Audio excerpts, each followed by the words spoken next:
everyone, you are most welcome to my channel Legal Inc. And our today's video is related to the concept of right and duties given by Weasley Hofeld. तो ये topic jurisprudence 2 LLB semester 6 में है। तो Hohfeld के juror relation के बारे में पढ़ने से पहले हम वीजली हॉफेल्ड के बारे में जान लेते हैं। So Weasley Hofeld was an American jurist born on August 8, 1879 in Auckland. Hohfeld ने 1901 में ग्रेजुएशन की फ्रॉम यूनिवर्सिटी ऑफ कैलिफोर्निया। इसके बाद उन्होंने 1905 से 1913 तक स्टैनफोर्ड लॉ स्कूल में पढ़ाया and after that he move to Yale law school, जहां उन्होंने 1980 तक काम किया। हॉफेल्ड का एक फेमस आर्टिकल है सम फंडामेंटल लीगल कंसेप्शंस, जो उन्होंने अपनी डेथ होने से पहले लिखा था। और इस आर्टिकल का इतना सिग्निफिकेंस है कि लीगल कंसेप्ट्स को समझने के लिए, पार्टीज़ के लीगल रिलेशन को डिटरमाइन करने के लिए ये आर्टिकल हेल्प करता है। तो इस वीडियो में हम हॉफेल्ड के आर्टिकल में बताए हुए जूरर रिलेशंस को डिस्कस करेंगे।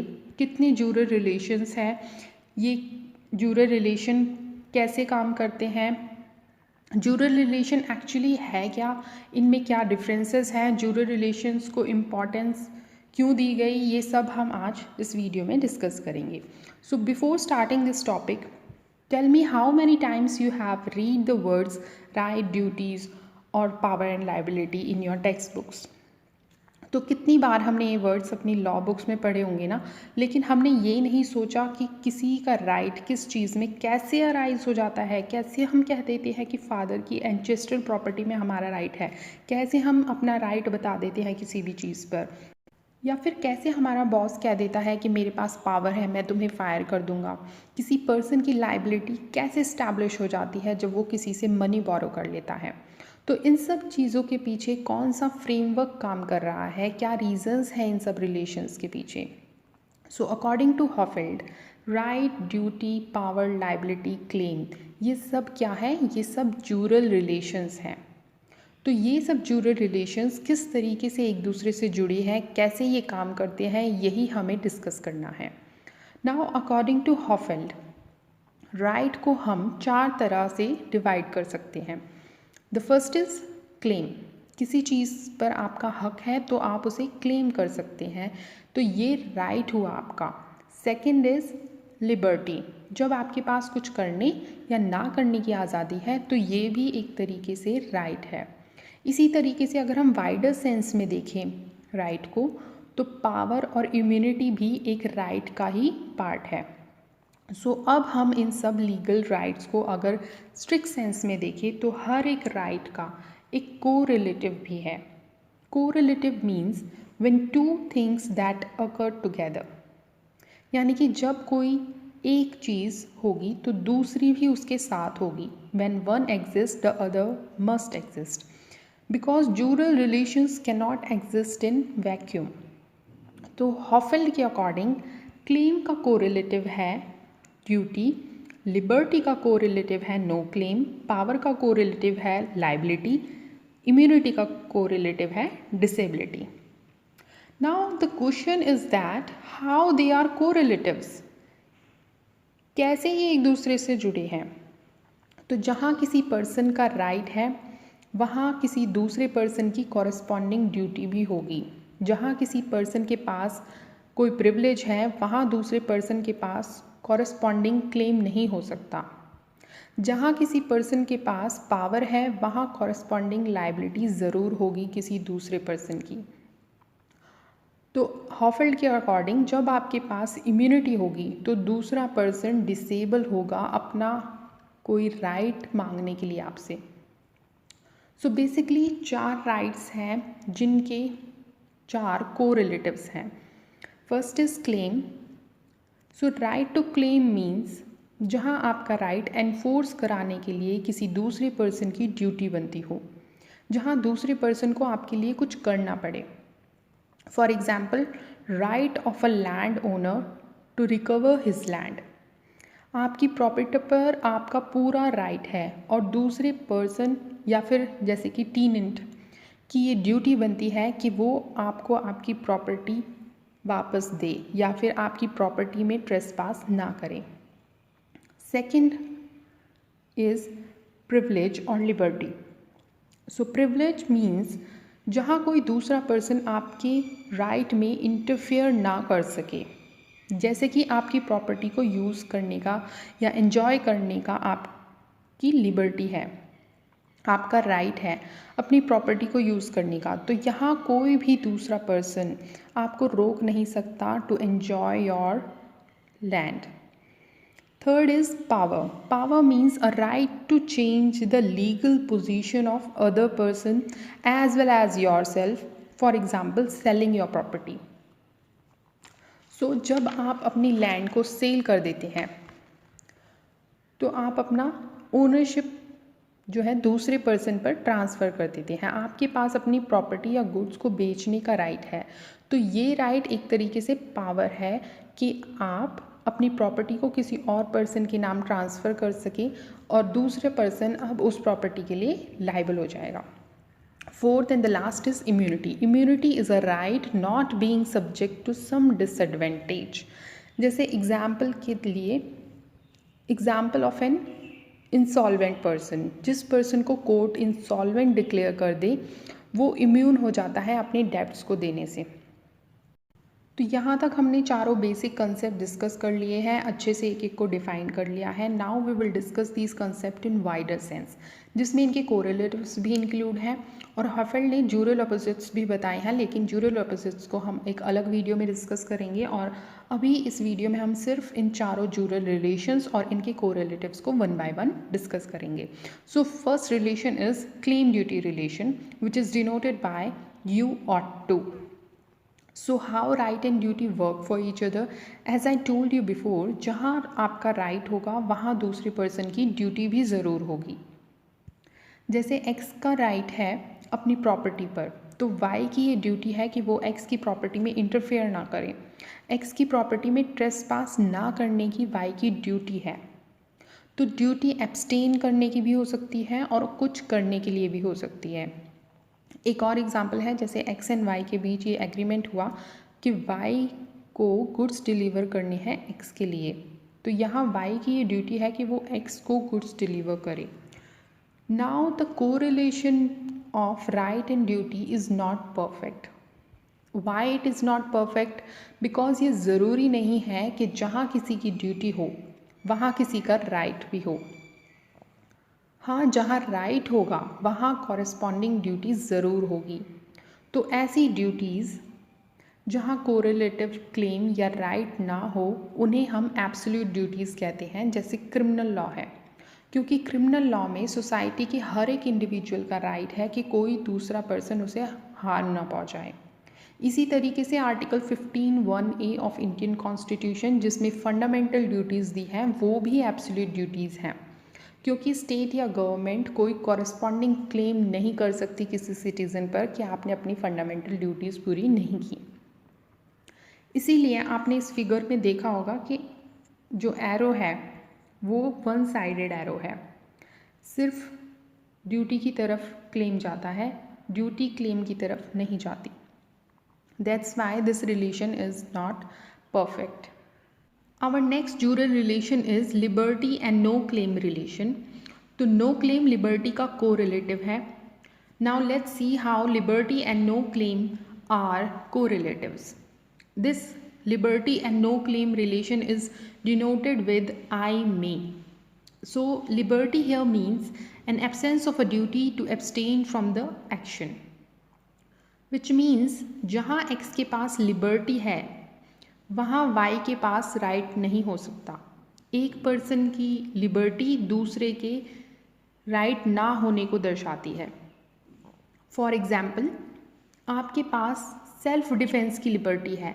अगर आपको कोई हार्म पहुँचाता है तो आप अपने आप को बचाने के लिए सेल्फ डिफेंस में दूसरे को चोट पहुँचा सकते हैं, लेकिन उससे रिवेंज नहीं ले सकते। आपका राइट नहीं है कि आप उससे रिवेंज ले, सिर्फ आप अपने को बचा सकते हैं, इतनी आपकी लिबर्टी है।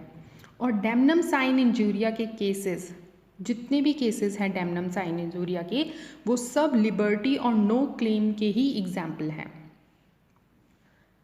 जैसे कि एक केस था ग्लॉस्टर ग्रामर स्कूल केस, जिसमें प्लेंटिफ का एक स्कूल था और डिफेंडेंट ने उसी के साथ एक और अपना स्कूल खोला, तो प्लेंटिफ को दूसरे स्कूल के खुलने की वजह से जो कंपटीशन क्रिएट हुआ, उस कंपटीशन की वजह से प्लेंटिफ को लॉस हुआ। तो प्लेंटिफ ने डिफेंडेंट से कहा कि आपकी वजह से मुझे लॉस हुआ है, आपको मुझे कंपनसेट करना पड़ेगा। तो कोर्ट सेड क्योंकि यहाँ पर डिफेंडेंट की लिबर्टी है कि वो एक और स्कूल खोल सकता है अपनी लिविंगहुड चलाने के लिए, लेकिन वहाँ पर प्लेंटिफ का कोई राइट नहीं है कि वो उससे लॉस कंपनसेट करने के लिए कहे। सो लिबर्टी में और राइट में ये डिफरेंस है, जहाँ किसी के पास लिबर्टी होगी वहाँ किसी दूसरे पर्सन का राइट नहीं होगा। Let me explain you this with the help of N illustration of a smoker. तो अगर कोई पर्सन पब्लिक प्लेस में स्मोक करता है तो ये उसकी लिबर्टी है, मैं उसे रोक नहीं सकती, मेरा कोई राइट नहीं है कि मैं उसको रोकूं, चाहे फिर मुझे कितनी भी प्रॉब्लम क्यों नहीं हो रही हो उसकी स्मोकिंग से। सो अगर किसी पर्सन की लिबर्टी है कि वो पब्लिक प्लेस में स्मोक कर सकता है, तो वहाँ किसी का राइट एग्जिस्ट नहीं होगा। एक्स का पब्लिक प्लेस में स्मोक करना उसकी लिबर्टी है। अब आप खुद सोचें कि अगर किसी का राइट वहाँ एग्जिस्ट करेगा तो किसी और की लिबर्टी कैसे हो सकती है, फिर तो उसकी ड्यूटी बन जाएगी वहाँ पर, वो लिबर्टी रहेगी ही नहीं।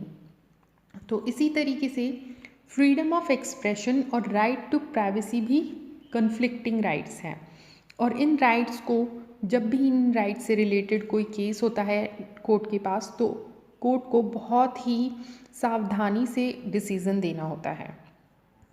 इसके बाद थर्ड रिलेशन है power liability relation, which is denoted bye I can, यानी कि मैं आपकी लीगल पोजीशन चेंज कर सकता हूँ। The power means the ability to change the legal position of someone, इसीलिए पावर लाइबिलिटी रिलेशन को आई कैन से डिनोट करते हैं। अब लीगल पोजीशन चेंज करने से क्या मतलब है, एग्जाम्पल से समझेंगे हम ये। जैसे मैं एस के साथ एक कॉन्ट्रैक्ट कर लूँ और उसे कहूँ कि अब एस मेरे सामने स्मोक नहीं करेगा और x also agrees with that agreement. तो पहले एस की मेरे सामने स्मोक करने की ड्यूटी नहीं थी, वो स्मोक कर भी सकता था, नहीं भी कर सकता था, उसकी लिबर्टी थी। लेकिन अब after entering into the contract S की ये ड्यूटी है कि वो मेरे सामने स्मोक ना करे। सो यहाँ एस के पास पहले लिबर्टी थी, अब वो ड्यूटी बाउंड हो गया है। तो ये लीगल पोजीशन चेंज हो गई है इसकी, from not duty bound to a duty bound towards me. एक और एग्जाम्पल है, एक्स के पास ये पावर है कि वो अपनी प्रॉपर्टी वाई को गिफ्ट कर दे या वाई को सेल कर दे। अब एक्स ने तो प्रॉपर्टी गिफ्ट कर दी या सेल कर दी, लेकिन वाई ने बिना कुछ किए सिर्फ गिफ्ट को एक्सेप्ट करते ही प्रॉपर्टी का वो ओनर बन गया। तो एक्स के पास ये पावर है कि वो वाई को after transferring his property owner बना दे, वाई की लीगल पोजीशन चेंज कर दे। पहले वाई ओनर नहीं था, लेकिन एक्स ने अपनी पावर को एक्सरसाइज किया और वाई को ओनर बना दिया। One more example of power liability relation is that Indian parliament के पास एक पावर है कि वो इंडिया में मैन्युफैक्चर हुए टोबैको प्रोडक्शन पर एक्सरसाइज ड्यूटी लगा सकती है by making laws relating to manufacturing of tobacco. तो जब तक पार्लियामेंट टोबैको पर एक्सरसाइज ड्यूटी लगाने का लॉ नहीं बनाती, तब तक किसी की टैक्स पे करने की ड्यूटी अराइज नहीं होगी। लेकिन सभी टोबैको मैन्युफैक्चरर्स की ये लाइबिलिटी है कि अगर गवर्नमेंट टैक्स लगाती है, ऐसा कोई लॉ बनाती है जिससे टोबैको मैन्युफैक्चरिंग पर एक्सरसाइज ड्यूटी देनी पड़े, तभी टोबैको मैन्युफैक्चरिंग कंपनीज़ की ड्यूटी अराइज होगी। तो इस एग्जाम्पल में भी पार्लियामेंट के पास ये पावर है कि वो ऐसा लॉ बनाए जिससे टोबैको मैन्युफैक्चरिंग कंपनीज़ की लीगल पोजीशन चेंज हो जाए, लाइबिलिटी से उनकी ड्यूटी अराइज हो जाए कि वो टैक्स पे करें। So according to Hohfeld, legal relation external influences की वजह से भी चेंज होते हैं। जैसे कि एक्स के पास जो गुड्स थे वो सब बर्न हो गए, तो इस कंडीशन में एक्स की गुड्स से ओनरशिप चली गई। अब ना तो वो उन गुड्स को एंजॉय कर सकता है, ना ही वो फर्दर सेल कर सकता है। तो गुड्स के बर्न होने से भी एक्स की लीगल पोजीशन चेंज हो गई, लेकिन एक्सटर्नल इन्फ्लुएंस की वजह से हुई लीगल पोजीशन को हॉफेल्ड नहीं मानते। हॉफेल्ड का कहना है कि इंटरनल इन्फ्लुएंस की वजह से ही लीगल पोजीशन चेंज होनी चाहिए, तभी पावर लायबिलिटी कोरिलेटिव्स होंगे। Now the fourth relation is immunity disability relation, which is denoted by you cannot. Immunity means where you cannot change the legal position of someone, which means जहाँ एक person की दूसरे person पर power ना हो, x Y की legal position change नहीं कर पाए, तो वाई के पास इम्यूनिटी हो गई और एक्स डिसेबल हो गया वाई की लीगल पोजीशन चेंज करने से। For example president of India की पोजीशन है, प्रेसिडेंट ऑफ इंडिया को कोर्ट में शू नहीं किया जा सकता बिकॉज वो इम्यून है और स्टेट या कोई भी पर्सन डिसेबल है, क्योंकि प्रेसिडेंट ऑफ इंडिया को शू नहीं कर सकते।